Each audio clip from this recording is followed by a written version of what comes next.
ভারতীয় ক্রিকেট দল women's world cup জেতার পর থেকে সৌরভ গঙ্গোপাধ্যায়ের একটি পুরনো সাক্ষাৎকার নিয়ে তাকে নারী বিদ্বেষী এবং মহিলাদের ক্রিকেট খেলার বিরোধী বলে দাগিয়ে দেওয়া হচ্ছে। কিন্তু আদতে সৌরভ গঙ্গোপাধ্যায় কি কিছু করেছেন মহিলা ক্রিকেটের উন্নয়নের জন্য? হ্যাঁ, অনেক কিছু।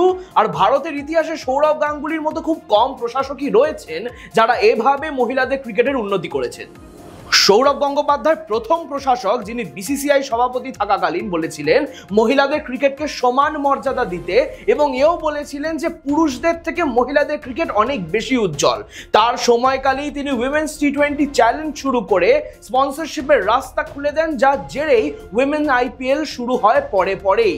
পুরুষ ক্রিকেটারদের সমান পারিশ্রমিক যাতে মহিলা খেলোয়াড়রা পান সেই প্রক্রিয়াও শুরু করেছিলেন সৌরভ গাঙ্গুলি, যা 2022 সালে কার্যকরী হয়।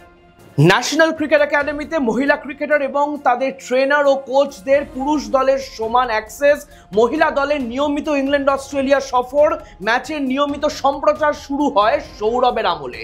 2020 সালের মহিলা বিশ্বকাপ যেবার ভারত ফাইনাল অবধি উঠেছিল তা ভারতে অনুষ্ঠিত হয় সৌরভ গাঙ্গুলির সভাপতিত্বে, এবং সৌরভের অবদান নিয়ে নিজে কথা বলেছিলেন হরমনপ্রীত কৌর।